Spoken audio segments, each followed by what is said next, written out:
ovo. Pão com ovo. Pão com ovo. Pão com ovo. Pão com ovo. Pão com ovo. Pão com ovo. Pão com ovo, a Ágora da democracia na internet. Boa noite, comunidade Pão com Ovo. Boa noite, Walter, Danilo, Rosário. Boa noite, pessoas que estão conosco. Mais uma edição da Pão com Ovo, desta vez no seu novo dia, na quinta-feira. Neste dia complicado, né? Novamente, mais de 4.000 mortos. Aqui no Rio Grande do Sul, se atingiu o número de mortos correspondente a uma cidade de porte médio. São Paulo, aquele caos. As igrejas fundamentalistas desesperadas para fazer cultos, né, para salvar a alma, porque o corpo já foi para as cucuias mesmo, né? Bolsonaro dizendo que não tem lockdown. E no meio de tudo isso, a gente hoje, então, vai falar um pouco sobre uma coisa que nos anima, que é a comunicação, a resistência, a cultura. Como é que isto está funcionando neste Brasil caótico que a gente está vivendo? O que é fazer arte? O que é comunicar? Quem são os novos comunicadores? Como é que isso acontece? Nós estamos com duas feras aqui, né? Depois o Walter vai apresentar direitinho. Bueno, gente, as coisas estão desta maneira, complicadas, mas a gente está no ar, no nosso novo dia, e pedimos que vocês curtem, compartilhem, nos acompanhem nas redes sociais. Esse programa está sendo retransmitido por outros parceiros, né? E aí depois o Walter vai contar para vocês quem são esses novos parceiros. E então, Walter, já que eu te citei tanto, vou passar para ti. Boa noite para todas e todos, é um prazer estar aqui para conversar, bater esse papo com todo mundo, né? É o que a Regina falou, nos sigam nas redes sociais, nós precisamos fazer essa comunicação alternativa, criar essas redes, né? No YouTube, no Twitter, Instagram, nós temos parceiros no Portal Vermelho, a Fundação José Marti, a Sacada Cultural, Brasil de Fato, Rádio Com Pelotas, Fundação Maurício Grabois. É importante a gente começar a se encontrar, criar e fortalecer esses nós da resistência. E para isso nós temos aqui duas feras que fazem esse trabalho no dia a dia, no cotidiano, levando esse sonho de criar a grande resistência e na comunicação alternativa. Então, aqui a gente vai conversar hoje com Danilo Nunes, que é músico, ator, compositor, historiador, integrante do Dandô, né, que é o Circuito de Música Dércio Marques e dos Estados Gerais da Cultura, pesquisador da cultura popular e coordenador da Sacada Cultural BR. E também com o Fábio Rosário, estudou jornalismo na Universidade Católica de Pelotas e atua na Rádio Com Pelotas. Eu acho que é muito importante pegar esses profissionais que hoje pode ser a grande diferença em a gente construir na comunicação um modo de resistência. Então, pessoal, passo para ti, Regina, não sei se tu vai fazer, vamos chutar essa bola aí, porque a gente tá aqui junto com duas baita fera, né? Pois então, eu penso que eles é que têm que falar. Então, vamos ver o que é essa comunicação alternativa, como é que isso funciona. Isto chega onde tem... Está cumprindo o objetivo, está conseguindo furar a bolha? Como é que isso está se dando? Então, vamos chamar primeiro o Fábio para ele contar como é que surge isso, o que acontece, como é que está andando. Fábio. Boa noite, Regina. Boa noite, Walter, camarada Danilo, todos que nos acompanham nessa noite de quinta-feira agora, Pão com Ovo às quintas-feiras. É um prazer inenarrável estar aqui com vocês, com essa galera que eu tenho maior apreço e que já estão aí com uma caminhada, né, boa na internet e também com seus textos. Enfim, Eu sou o Fábio Rosário, para quem não me conhece, eu trabalho na Rádio Com Pelotas, aqui na cidade de Pelotas, que agora, esse ano, está rumo aos 20 anos de idade, conseguindo fazer esse feito de resistência pela luta da democratização da informação, e que surgiu, então, através do movimento sindical, né, lá em 1998, o Sindicato dos Bancários, Pelotas e Região, o Sindicato da Alimentação. Então, sabendo dessa problemática, no qual é a comunicação empresarial, que está na mão de 6 grandes famílias, e que, então, precisava haver uma organização. Essa organização, ela durou 2 anos, de 98 até 2000, né, tendo várias assembleias, e eu tive a dádiva, eu tive o prazer de estar cursando jornalismo na Universidade Católica de Pelotas naquela época, e ao meu lado eu tive colegas que já estavam no movimento sindical e que acabaram me levando, então, para esse novo mundo, né? Esse novo mundo que eu gosto de dizer que, naquela época, então, eu era um analfabeto político e eu não sabia nem o que eu estava fazendo na faculdade, né? E através desses colegas, através de um professor que também, um mestre que eu considero muito, que acabou me mostrando esse caminho do jornalismo comunitário.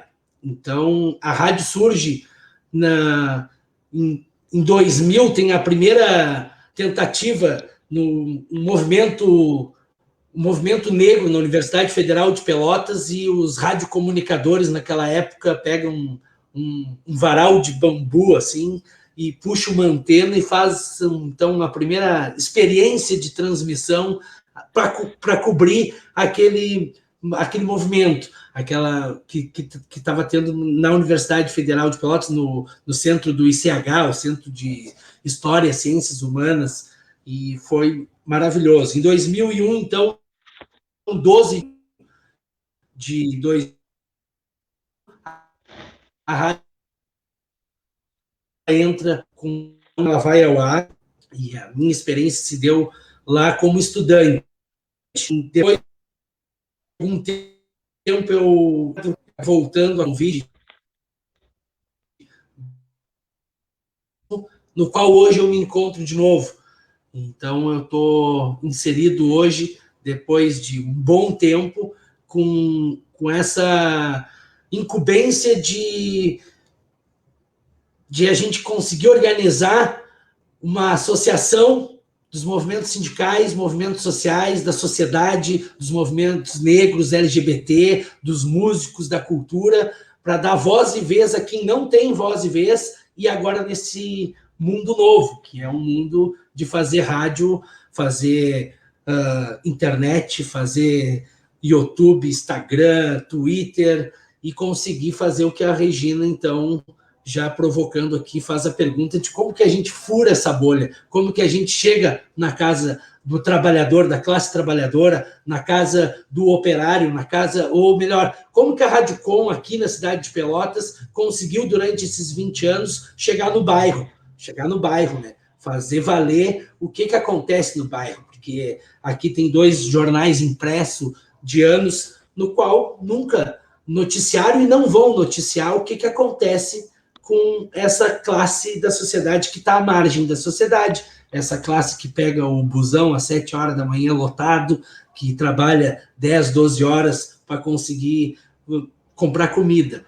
Então, é uma experiência fantástica. Eu sou suspeito de dizer, porque eu sou realmente apaixonado pelo que eu faço, e aqui eu já vou também parabenizar todos os profissionais da imprensa, que ontem foi o dia do jornalista, e a todos aqueles que fazem o papel de jornalista também, e que talvez não tiveram a oportunidade de cursar e fazer uma universidade, conseguir o diploma de jornalista, mas que hoje, principalmente hoje, atuam e fazem esse papel maravilhosamente bem, que é o papel de comunicação realmente social.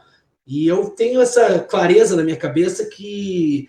E foi através dessa rádio que eu aprendi que E inclusive tem um spot que aparece nos intervalos da programação da rádio, no qual diz a seguinte frase: não há pessoas nem sociedades livres sem liberdade de expressão e de imprensa. O exercício desta não é uma concessão das autoridades, é um direito inalienável do povo.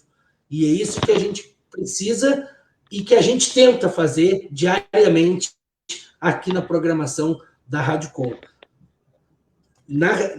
Mais ou menos é isso que a gente tenta fazer. A gente tem uma programação toda voltada e mantida pelo movimento sindical, pelo movimento social, e a gente tem que a comunicação ela é um direito de todos e a informação ela é prioridade e essencial na vida de cada um. Ainda mais no mundo que a gente vive de fake news, de desinformação, e em meio a uma crise humanitária, sanitária e econômica, no qual nunca se teve tanta informação diária e tanta desinformação, que é o caso que nem hoje aconteceu. Se a gente for falar da última semana, a gente tem assunto para falar 10 horas de live. Então, seria mais ou menos essa a minha apresentação aqui, Regina. Muito bom, Fábio. Acho que isso nos dá uma pontinha da dimensão do poder que tem a comunicação, tanto para o bem como para o mal, né? Tanto para dizer que cloroquina cura, como para dizer fica em casa. Mas eu quero saber do Danilo, que é artista, é músico, como é que está sendo trabalhar, criar, fazer arte, sob a égide de um governo que não gosta de arte, a não ser da arte sacra, né? Porque acabou de comprar uma novela da Band por não sei quantos milhões para passar na TV estatal. Como é que está a vida de artista que não é evangélico? Mas antes eu quero mandar um abraço para a Aline Rodrigues, para o Gustavo Echeverria, para a Cristina Pinto da Silva e para o queridão Igor Pereira. Danilo. Boa noite, meus amigos, minhas amigas, boa noite, Pão com Ovo. Primeiramente, ele não, os praxe, né? E quero saudar aqui essa comunidade maravilhosa que é Pão com Ovo, do qual a gente tem uma parceria muito legal, que começou agora na pandemia, nesse isolamento social, que eu costumo dizer que a pandemia ela trouxe a tragédia, né? E a gente vive dia a dia essa tragédia das mortes, a gente vive no dia a dia essas tragédias dos amigos e das amigas indo embora, por conta de um vírus, por conta de imprudências e irresponsabilidades institucionais também. Mas, ao mesmo tempo, ela traz um isolamento que nos obriga e nos joga com muito mais intensidade para outras ferramentas que não sejam as ferramentas tradicionais de comunicação, e a gente acaba se vendo quase que obrigado a nos apropriar dessas ferramentas para a gente poder estabelecer o mínimo de comunicação com as pessoas, né? E nisso a gente começa a descobrir que a comunicação ela não tem fronteiras, né? A gente está aqui falando com o Japão, né? Então não tem fronteiras. Eu acho que quando a gente fala, um pouco diferente aí do Fábio, eu não tenho essa formação jornalística, eu sou formado em História e sou músico e ator, né? Então a minha carreira é uma carreira artística. Então eu caio na comunicação por necessidade, porque nós artistas, a gente não...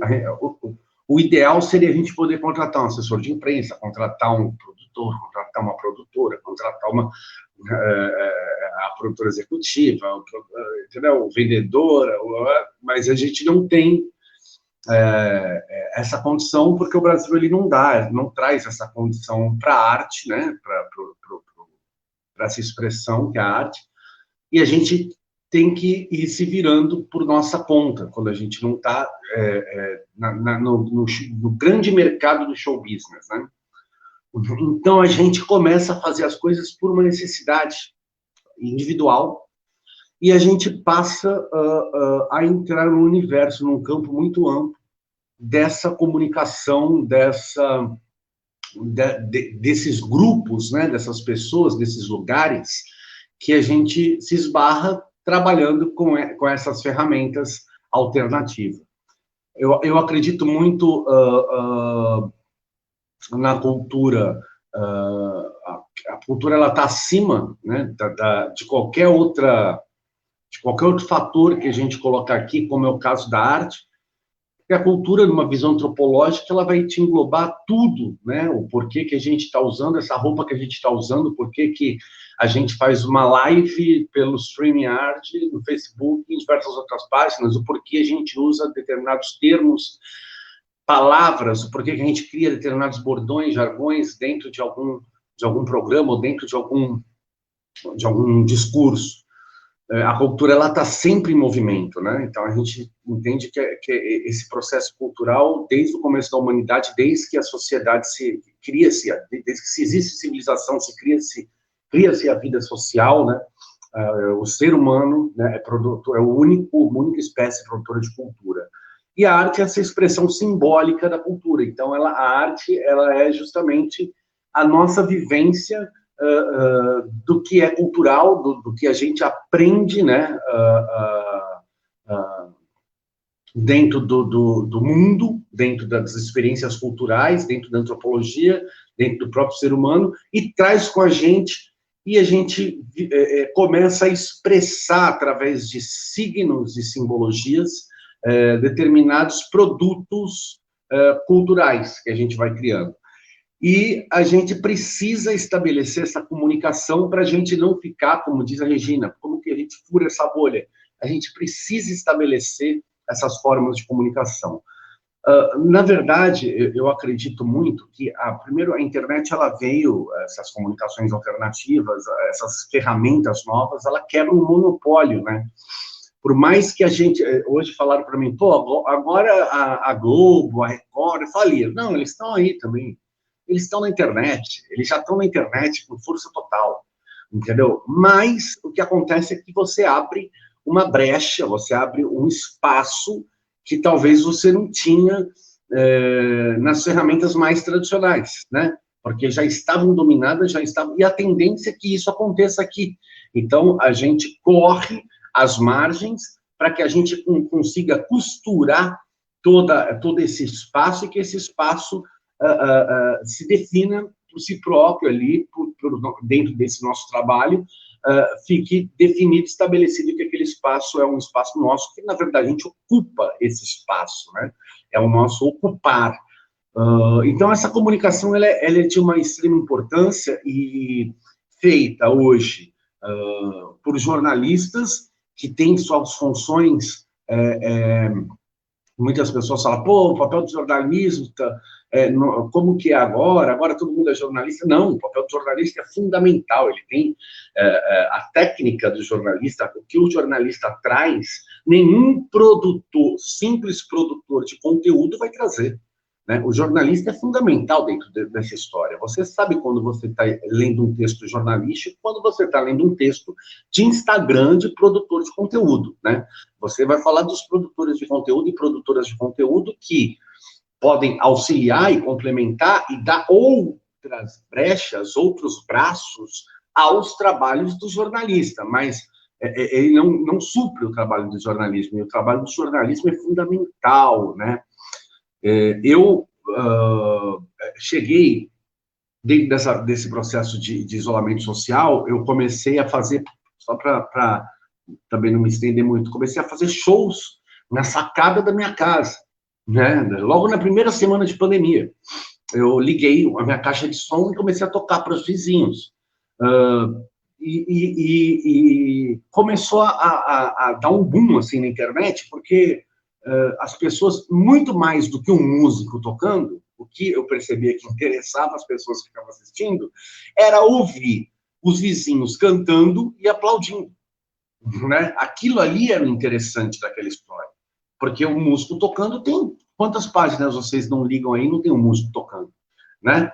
Não estou falando, lógico que é interessante, cada um tem um gosto, um tá vendo uma cena de MPB, outro tá vendo o funk, outro tá vendo o rap, outro tá vendo o samba, tudo bem. Mas tem uma série de lives aí assim. O que estava interessando era justamente aquela novidade de uma pessoa tocando na sacada, transmitindo uma live pelo Facebook, extremamente mambembe, com um celular, que a sonoridade era horrível, né? Era muito ruim. Inclusive os vídeos, tudo, foi uma live assim, eu só botei o celular ali para transmitir, e bombou a live, né? Então, a partir daí, alguns jornalistas, olha só, alguns jornalistas e algumas jornalistas do Brasil começaram a entrar em contato comigo para fazer matérias de como estava sendo a arte, o nosso trabalho dentro dessa pandemia, como estava sendo fazer shows dessa forma, né? E a partir daí eu comecei eu continuei fazendo esses shows, fiz essas entrevistas, e em Santos, uma das comunidades do qual eu faço um trabalho lá dentro já há muitos anos, que é o DIC da Vila Gilda, onde se localiza a maior favela sobre palafitas da América Latina, que é a Vila Gilda, em Santos. São 25 mil pessoas vivendo sob palafitas. Aconteceu um incêndio ali que acabou deixando as pessoas sem ter casa, sem ter teto. E essas pessoas começaram a se amontoar no meio da pandemia, logo no começo, numa creche pública, né, sem ter mantimento, sem ter nada. Acabou com a vida das pessoas. Então, eu reuni alguns artistas para fazer um festival de música e dei o nome Sacada Cultural, porque eu estava na minha sacada, né? Então vamos à Sacada Cultural. E criei uma página na Sacada Cultural e convidei alguns artistas locais, de São Paulo, Santos, do estado, e outros artistas com quem eu já tinha me relacionado, que eu já tinha algum contato, como é o caso da Kátia Teixeira, como é o caso do André Bujan, como é o caso da Thier, pessoas que eu já tinha algum contato, alguma relação por conta da nossa profissão, né, que eram colegas de profissão, e esses artistas de prontidão, de imediatismo, Francisco Elombre, então de imediato toparam, vamos lá, e fizemos esse festival. A partir daí, a Sacada Cultural virou um programa na Rádio Brasil Atual, que é um programa na Rádio Brasil Atual até hoje, de São Paulo, a 98,9 FM São Paulo, capital, Grande São Paulo. E ele é um programa dentro da rádio. A gente faz o programa, eu faço o programa todos os sábados, às 20 horas, tem 2 horas de programa, e aí a partir daí se cria, né? Por exemplo, tem um programa, já faz o programa, a gente já chama um colunista, eu tenho um colunista que é o Elton Magalhães, que é da Academia Brasileira de Literatura do Cordel, que é de Salvador, que é professor de literatura de cordel e de português. Ele tem uma coluna chamada Concordel dentro do programa. Tem a coluna do Dandô, que é o movimento que eu faço parte, que reúne cantautores e cantautoras de todo o Brasil. Tem a coluna do Respirando Música, com o Rogério Baraquê, que é um cara ativista também da música, que faz... E tem as entrevistas, que eu toco as entrevistas. Então, a gente vai fazendo esse programa eu jogo como podcast depois do Spotify, e como eu faço a entrevista da mesma forma que a via StreamYard, eu comecei a colocar, então o programa também vai ao ar todo domingo às 20 horas, a parte da entrevista, na página da Sacada Cultural. A gente começa a abrir essas ferramentas, e essas ferramentas complementam o trabalho que é o meu carro-chefe, que é o meu trabalho de música, que são os 3 discos que eu lancei na minha vida, são os 25 anos de carreira que eu estou completando esse ano, a minha história de artista, né, que é a minha vida. Então, a gente acaba virando produtor de conteúdo, não só da arte, mas por isso que eu falo, eu não trago a questão do jornalismo no sentido assim, eu não dou notícia, né, eu não trabalho com notícia.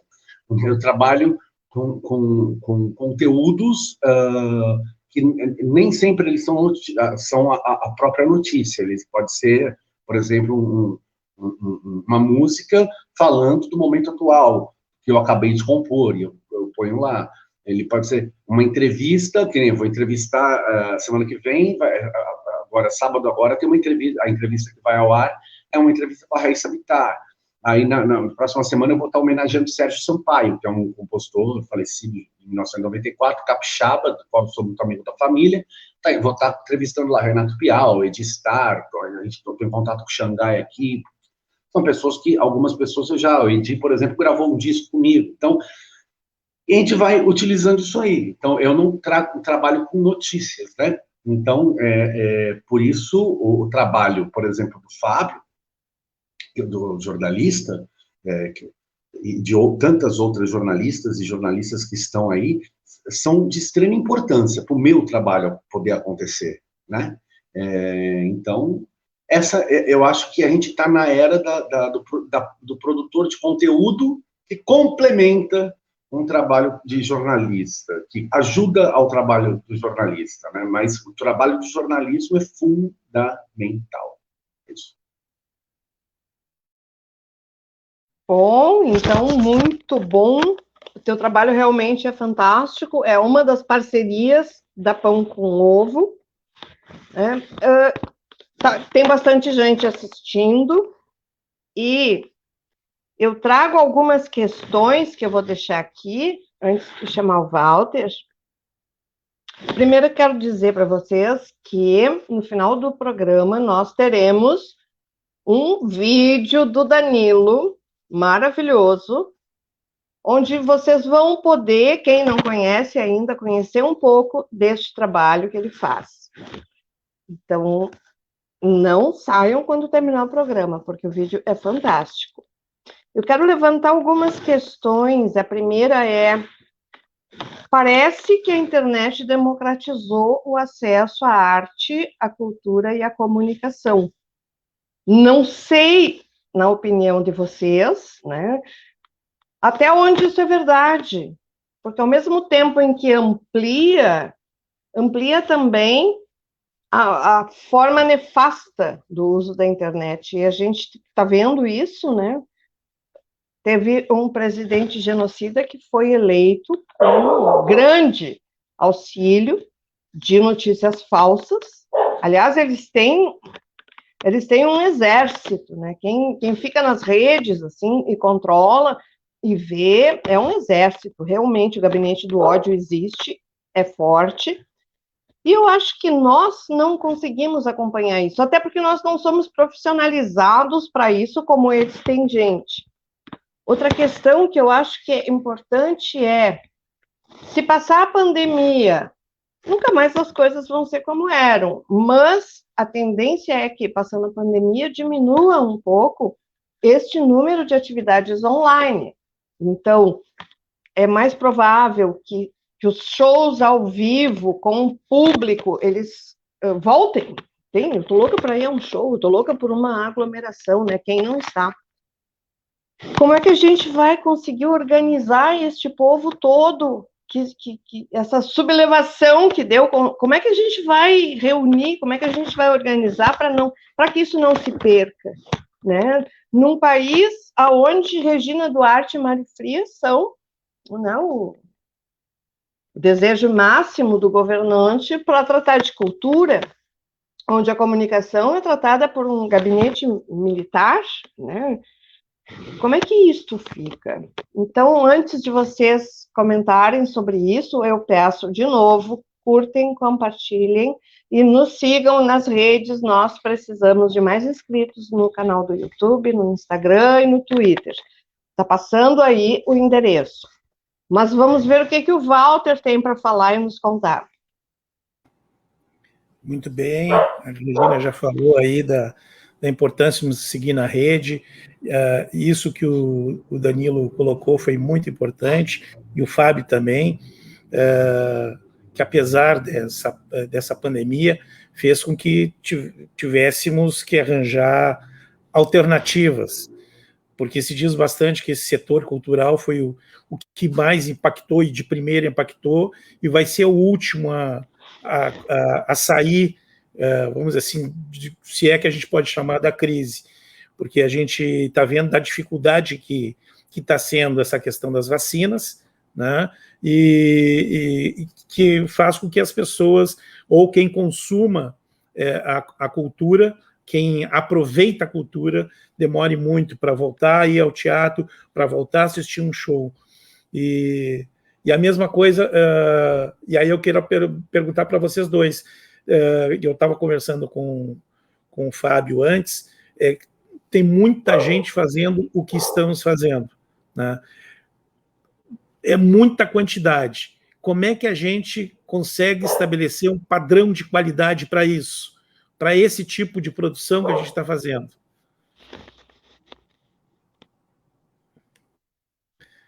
É com vocês aí, qualquer um dos... Bom, eu vou me atrever, então, a dar uma opinião sobre.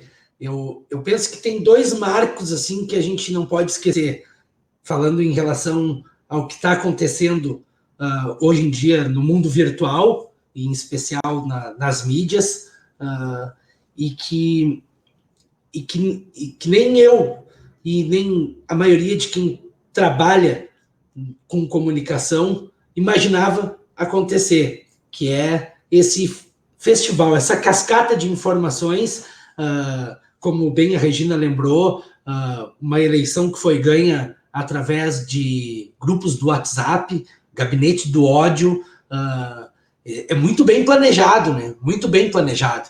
Eles têm um poder de organização, a fake news, tanto se fala hoje em dia, e que passa despercebido, até essa cortina de fumaça, ela passa despercebida por o próprio jornalista, por o próprio ativista dos meios de comunicação de mídia radical, popular, alternativo, comunitário, porque elas são muito bem feitas, né? Então, vale ressaltar aqui a questão da fonte de informação, e o Danilo trouxe aí a experiência dele. Eu sou um cara que eu tenho salvo no meu computador, Rede Brasil Atual, Brasil de Fato, Portal Vermelho, Poder 360, um dos ícones da contra-informação que eu acompanho diariamente, que é o Brasil 247, 24 horas, 7 dias por semana de jornalismo independente, e que realmente ele está muito à frente de outros meios de comunicação e conseguiu furar essa bolha. Ele consegue botar 11 mil pessoas numa live porque o pessoal conseguiu se educar a não ver mais a televisão aberta, a não acompanhar os noticiários da grande mídia e acompanhar o Bom Dia 247. São 11 mil, 15 mil pessoas de manhã acompanhando um time de excelentes jornalistas e economistas e pensadores, analistas políticos, que consegue fazer muito bem esse papel. Então, eu acho que há urgente uma necessidade, eu diria, de uma frente ampla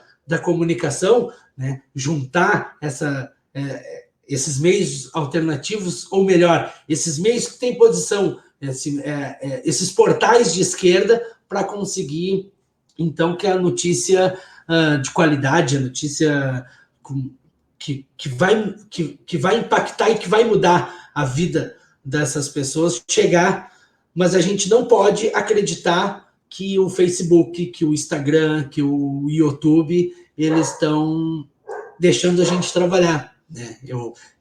Quando eu falo isso, eu sou muito questionado, mas a gente não pode rezar pro Deus do algoritmo e achar que a nossa live vai aparecer na timeline de todo mundo, se a gente não acabar, né, no sistema, que é o sistema no qual esse aglomerado de comunicação, que faz com que tu tenha que pagar um boleto para que essa tua live chegue na casa, ou melhor, na mão, né, no celular de todo mundo.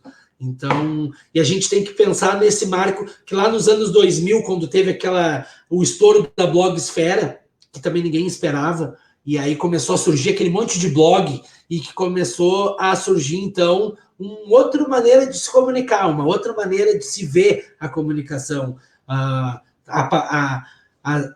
participação também, e a importância do Fórum Social Mundial, todas as edições do Fórum Social Mundial, no qual essas vozes foram escutadas e foram ouvidas e foram lidas, e que deu um outro viés também para esse tipo de comunicação. mas que a gente tem que saber que a CNN ela vai estar tocando na casa de todo mundo, o grupo dos marinhos vai estar aparecendo na casa de todo mundo, e é muito difícil a gente dizer que, olha o que eles estão falando, não é bem assim.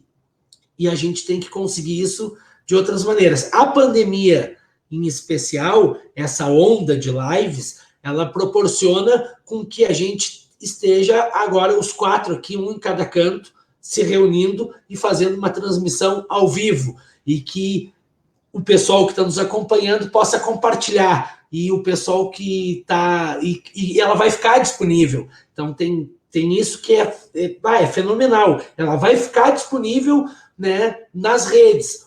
Agora, o problema que eu vejo e que me assusta é o acesso à informação. E isso a gente pode notar, e eu trago um outro exemplo. Eu trago o exemplo de todas as crianças que estão em casa e que são alunas da rede pública de ensino e que não têm condições de estar assistindo a aula, que nem aquelas crianças que estão na rede particular de ensino e que têm condições de ter uma internet de qualidade, de ter um computador em casa.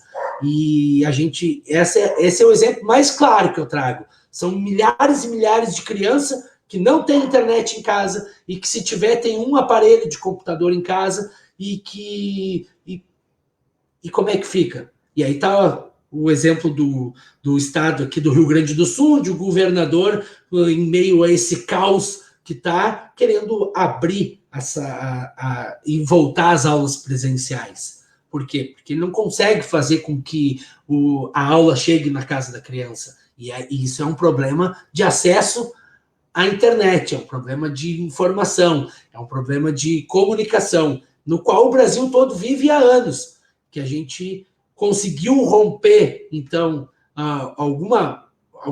milésimos de barreiras, assim, quando o Walter coloca, que a Regina coloca, através das redes sociais, que são dezenas, milhares de redes sociais, e que, assim como a cascata de informação, ela chega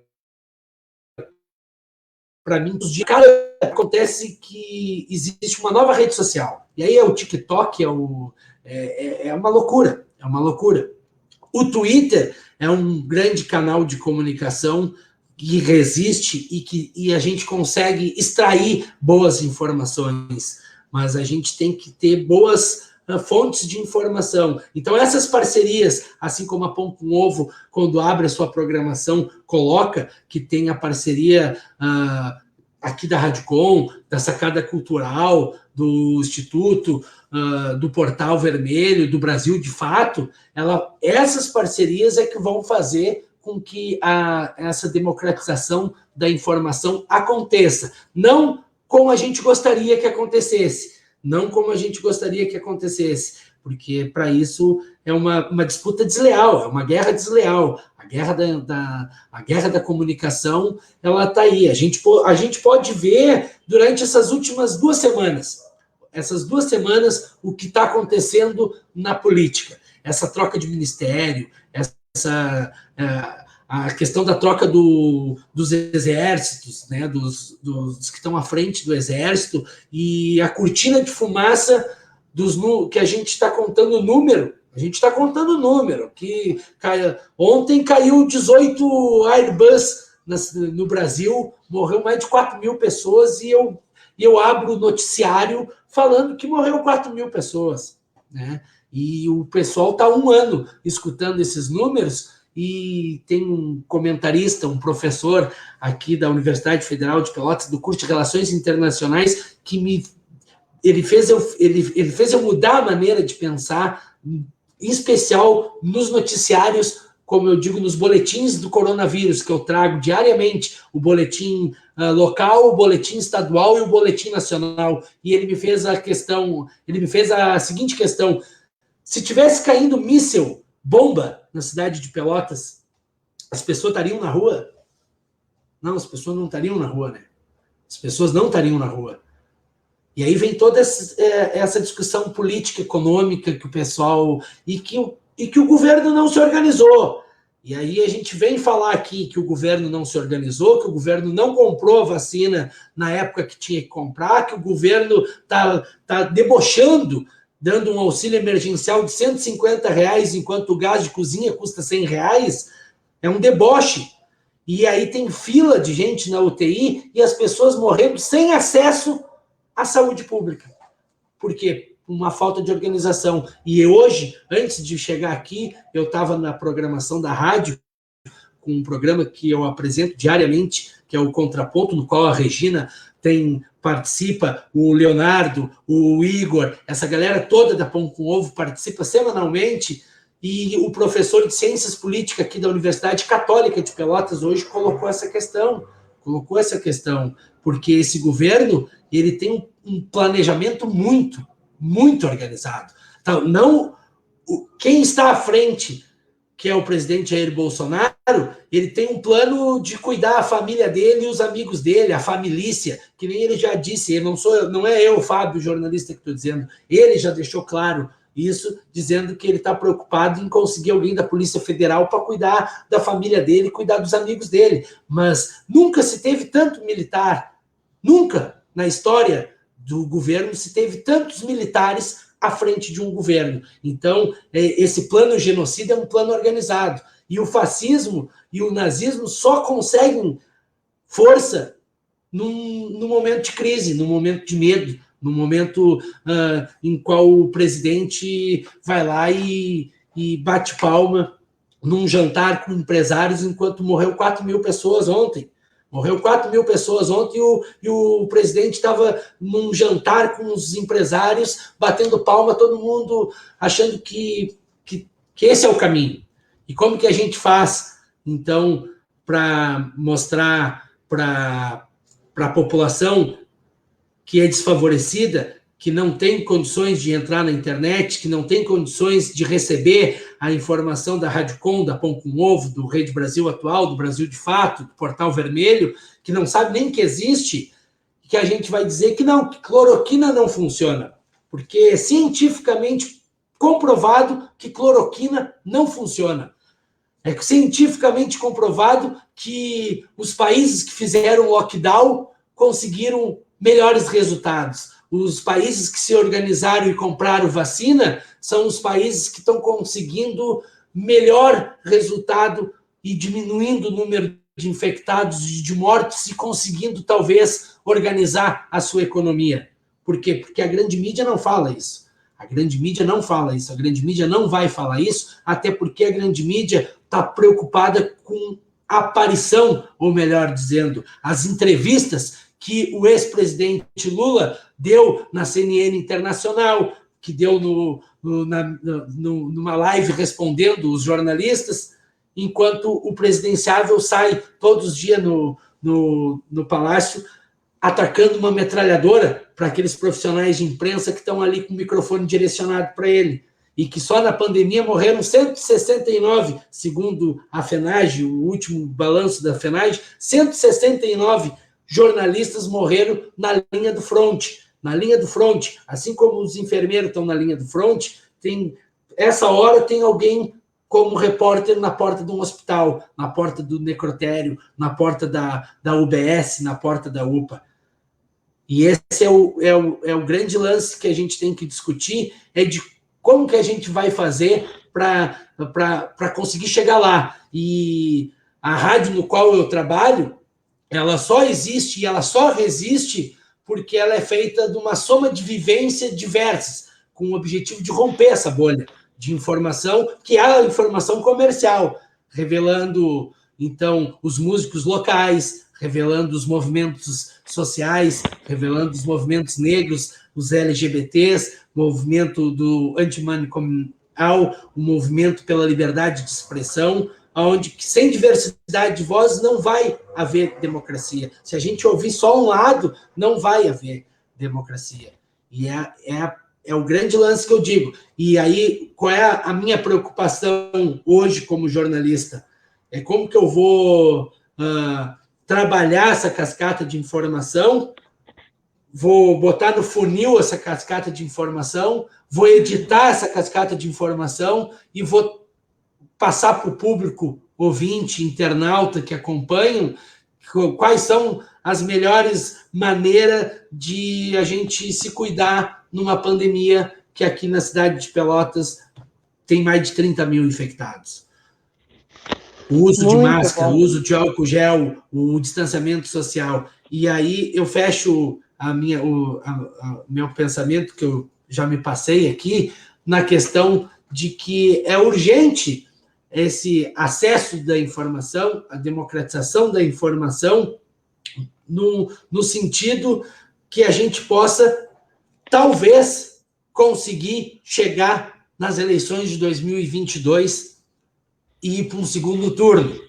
Talvez, porque a organização, o planejamento, principalmente da mídia, é fazer com que Lula não possa concorrer em 2022, que a gente já viu isso acontecer.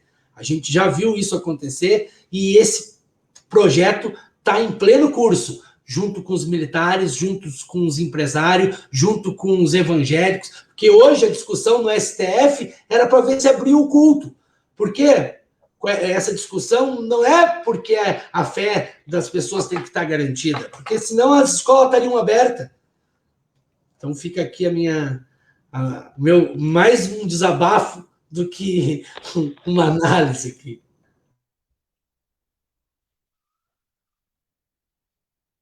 Danilo?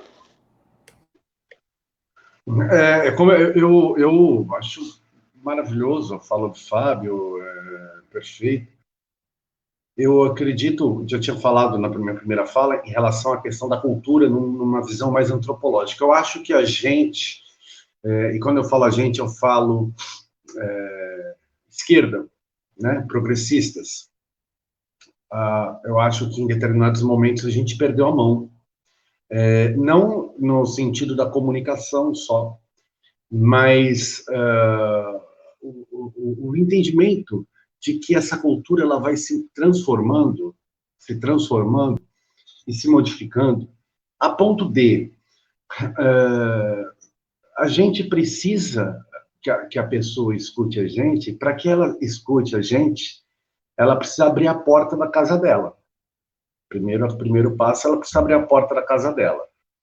As linguagens tradicionais dos quais a esquerda e nós progressistas aprendemos a dialogar durante todo um processo histórico, e eu falo mais ou menos da minha geração, a geração que me antecede e a geração que me sucede, é a linguagem dos atos, das manifestações, do carro de som, do discurso, que não funcionam mais. Simplesmente não funcionam mais. E a gente precisa se ressignificar. Assim, em todos os momentos, em todos os ciclos históricos, né, que a gente vive, não só no Brasil, mas no mundo.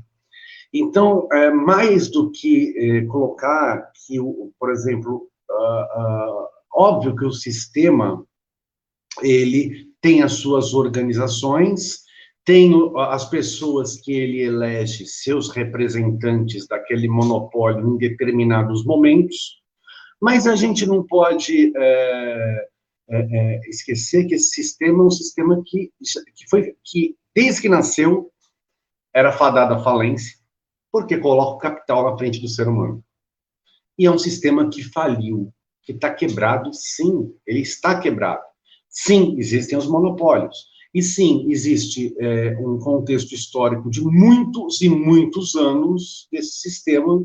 Então, obviamente, a gente enxerga esse sistema forte dessa forma. Mas você acha, sinceramente, que um sistema forte ia colocar um Bolsonaro presidente da República? Né? Então, assim, claro, o Bolsonaro não é o representante desse sistema. O sistema já abandonou o cara, né? Então, é um sistema que a gente consegue enxergar suas fragilidades, se a gente olhar bem, históricas, e entender esse processo do diálogo com a população. O Fábio ele falou que tem muitas pessoas que não têm acesso a essas ferramentas da internet. Eu vou além disso. Eu acho que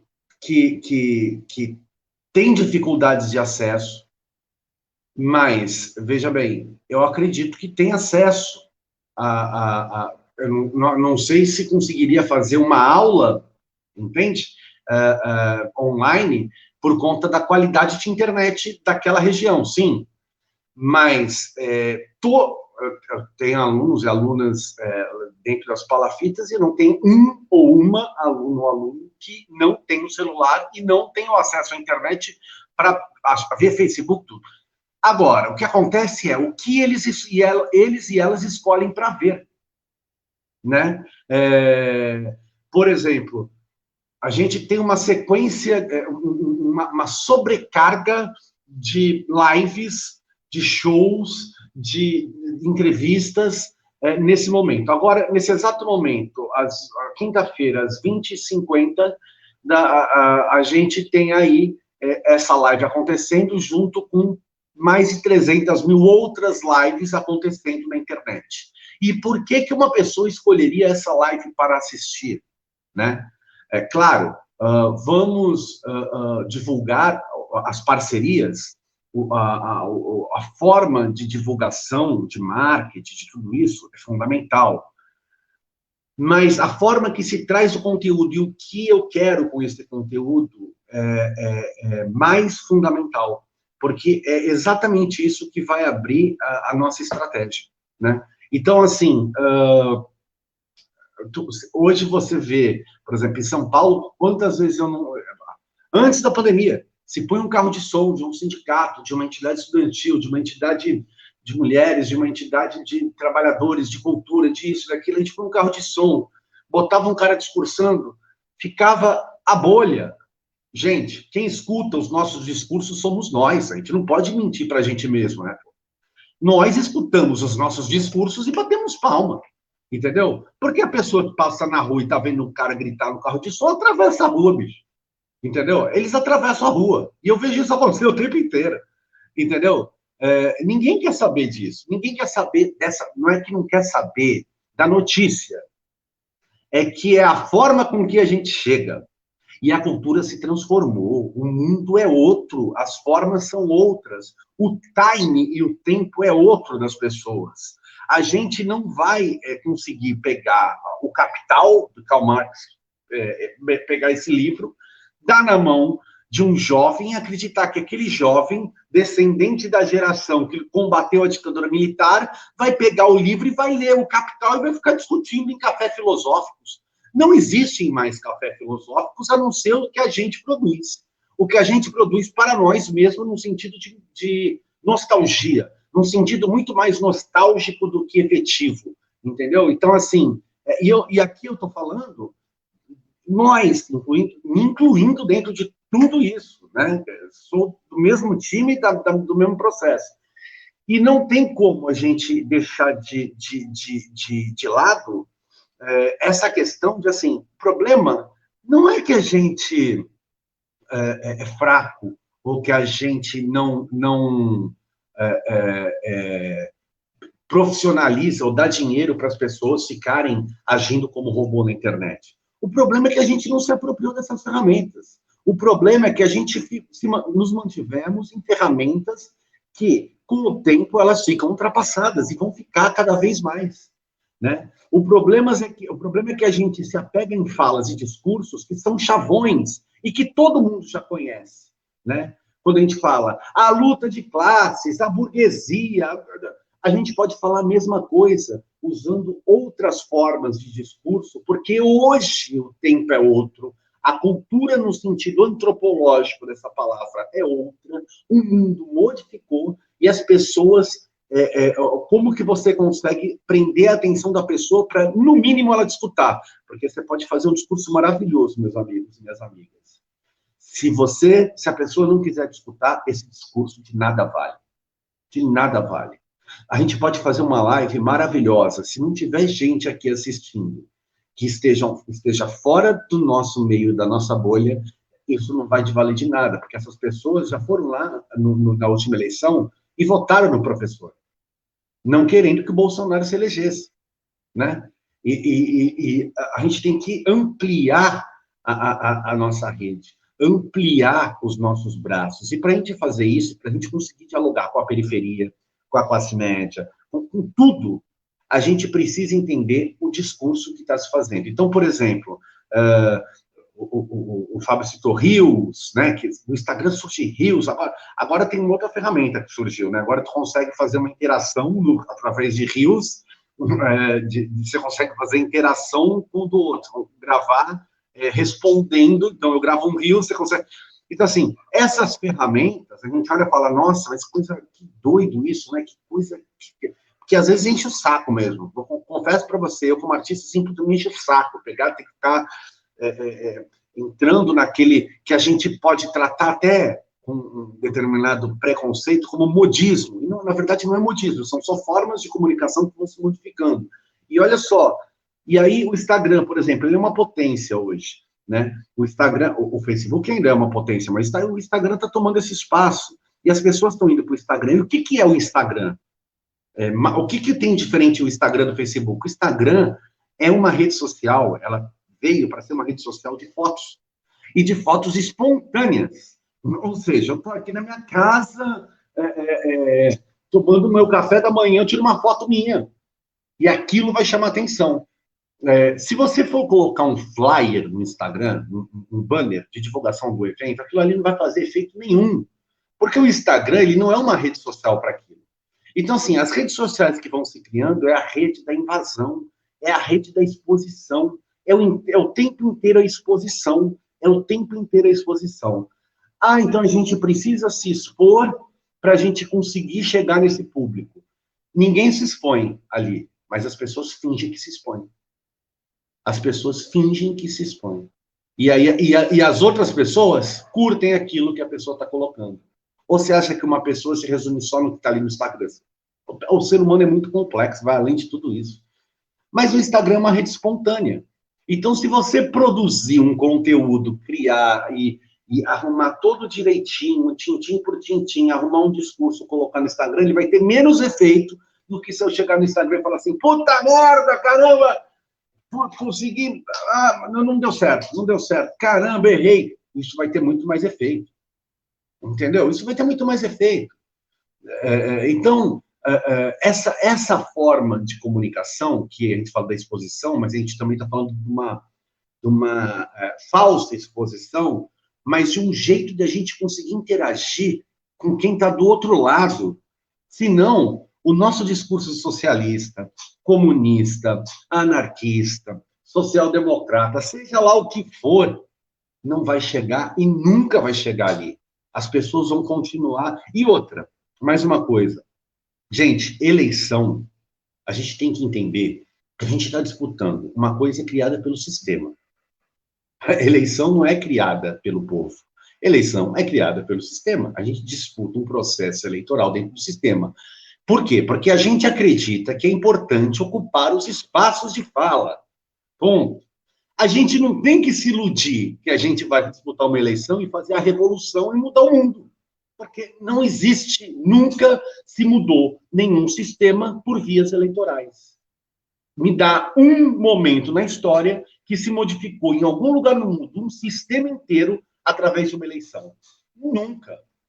Entendeu? Então, assim, então a gente entende que o processo eleitoral é um processo de ocupação de espaço. A gente tem que ocupar os espaços, tem que disputar. Mas não vamos se iludir, gente. Assim como, por exemplo, conselhos de cultura, conselhos de saúde que estão dentro da cidade. Legal, estão ali e a gente tem que ocupar aquele espaço. Só que esses espaços são espaços que foram criados pelo sistema. Para quê? Achando que ia dar um pouquinho aqui, cedendo um pouquinho para a gente achar legalzinho. E, na verdade, a gente tem que fingir que achou legalzinho. E ocupar os espaços que a gente precisa ocupar. Porque a gente tem um objetivo que é muito maior.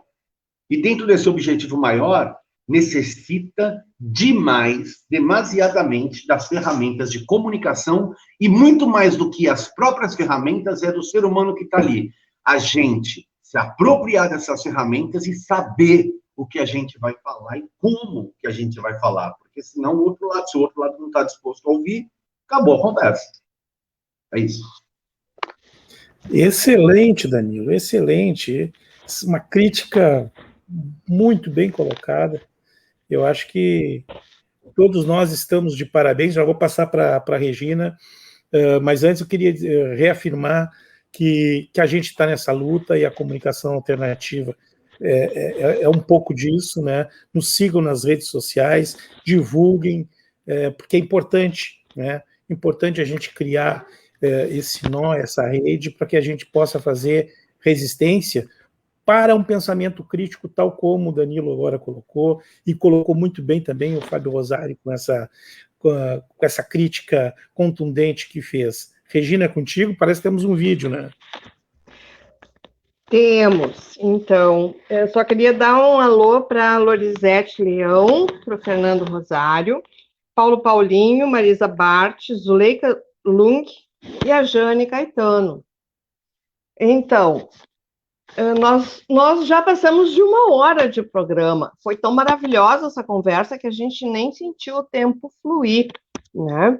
Nós ainda temos um vídeo para passar, mas rapidinho, assim, 1 minutinho para cada um dos nossos 2 convidados se despedirem. Eu, desde já, me despeço com o meu Fora Bolsonaro, e no que eles terminem, o Walter vai passar o vídeo para vocês. Um grande abraço, até a próxima. Fábio.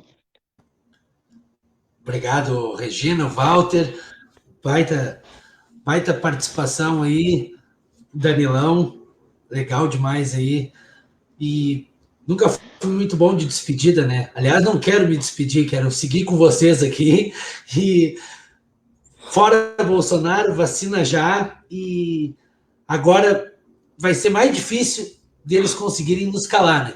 Antes eles entravam na redação do jornal, aliás, não vamos longe, né? Eu recebo a informação que hoje à tarde uma rádio no Rio Grande do Sul foi invadida na programação. Então, e não vamos esquecer que esse governo já intimidou youtubers famosos, então a gente não pode esquecer disso, mas vai ser mais difícil. Vai ser mais difícil porque as redes sociais, nesse sentido, eu acredito que elas vão acabar nos ajudando. Então, eles não vão conseguir nos calar. Eu vou continuar sempre atento com a Pão com Ovo e sempre que puder vou estar participando e talvez não vou vir aqui falar o que muita gente quer ouvir, né? Porque aí eu não estaria fazendo jornalismo, estaria fazendo publicidade. Mas estamos juntos nessa empreitada aí e vamos que vamos. Seguimos na luta, como diria o meu irmão, outubro os melhores virão. Abraço, obrigado. Eu quero agradecer muito o convite, para mim é uma alegria estar aqui, dizer que prazer enorme ter conhecido o Fábio. Fábio, muito legal te conhecer, muito obrigado pelas suas falas, é muito bom aprender com vocês.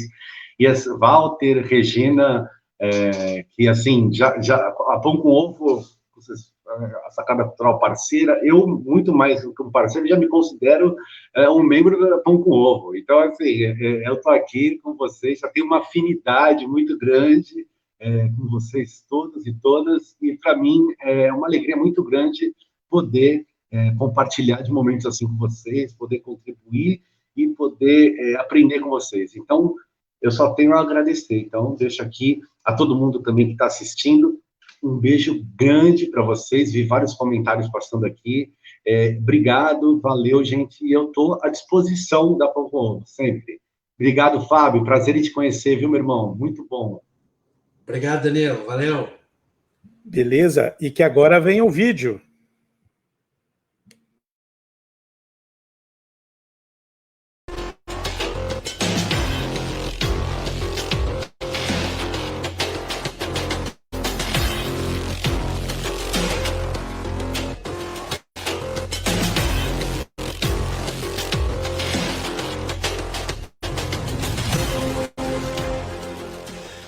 Cálice é uma canção feita por Chico Buarque com Gilberto Gil sem liberdade, mas com inspiração, falando da repressão, mostrando toda a censura que impunha a ditadura, tentando o artista calar.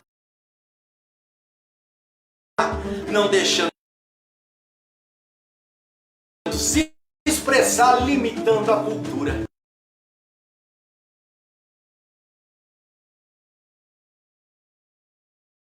A obra dupla criou no ano 73, só que não foi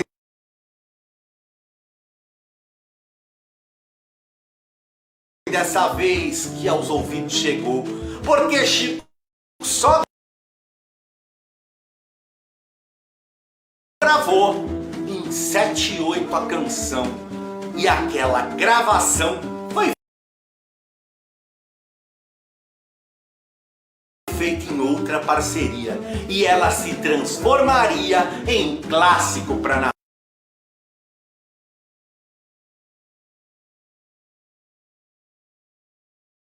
nação, dando tom de identidade. Então Milton Nascimento cantou naquele momento junto com Chico Buarque, lutando por liberdade, fazendo sua alusão também à religião que apoiava o sistema e fazia parte do esquema que censurava a canção. Contra os que governavam com jeito autoritário, virou hino libertário que as pessoas cantavam. A música as embalavam, principalmente o refrão, afastando a maldição da repressão em seu ápice. Pedia, afasta o cálice em forma de reação.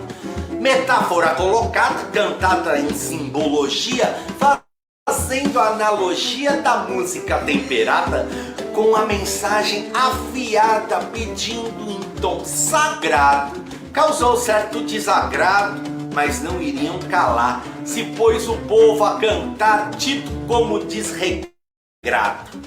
Gente engolia labuta, e para os filhos da santa, aquele povo que canta, eram por sua conduta, filhas e filhos da puta, um bando de Zé Ninguém, que não tinha um vintém, assim falava o opressor, que se dizia a favor de todo homem de bem. A música perdurou até hoje um sucesso, lembrando todo o retrocesso dos tempos que torturou, prendeu, reprimiu e matou a quem se punha a cantar, combater, denunciar. E por isso cantaremos, lembrando que não queremos ditadura militar.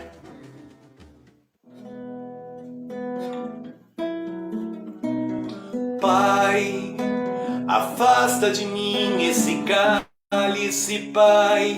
Afasta de mim esse cálice, Pai. Afasta de mim esse cálice de vinho tinto de sangue. Como beber dessa bebida amarga?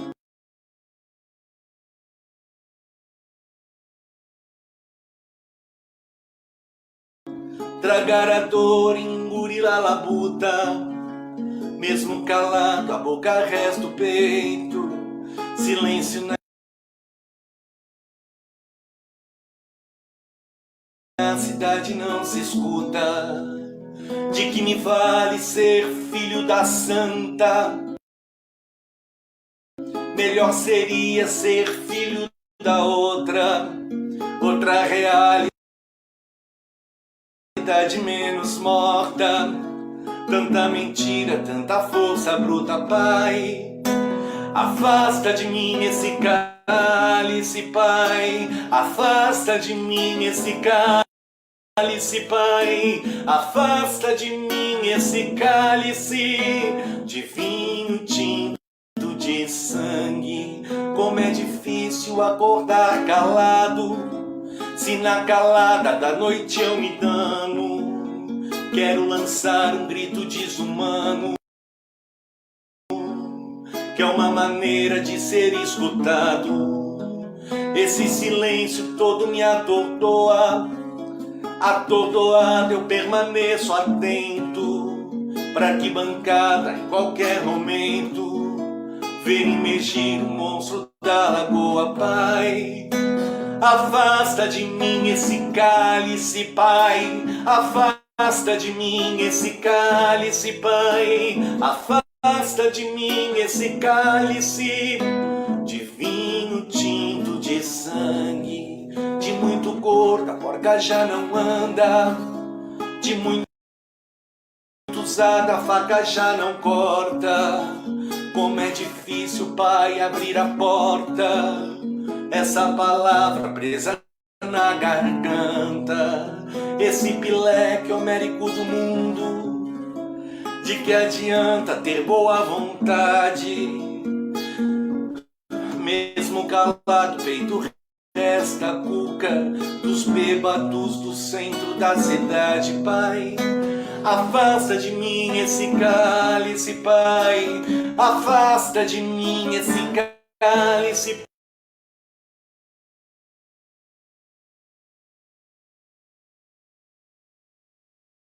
Pai. Afasta de mim esse cálice de vinho tinto de sangue. Talvez o mundo não seja pequeno, nem seja vida fato consumado. Quero inventar o meu próprio pecado, quero morrer do meu próprio veneno. Quero perder de vez tua cabeça, minha cabeça, perder teu juízo. Quero cheirar fumaça de óleo diesel, me embriagar até que alguém me esqueça, Pai. Afasta de mim esse cálice, Pai. Afasta de mim esse cálice, Pai. Afasta de mim esse cálice de vinho tinto de sangue, Pai. Afasta de mim esse cálice, Pai. Afasta de mim esse cálice, Pai. Afasta de mim esse cálice de vinho tinto de sangue.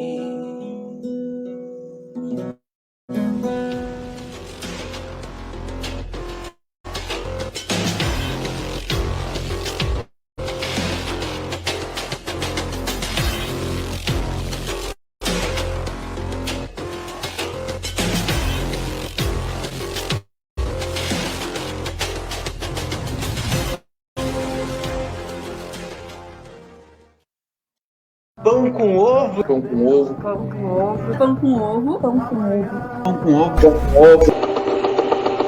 Pão com ovo, a Ágora da Democracia na internet.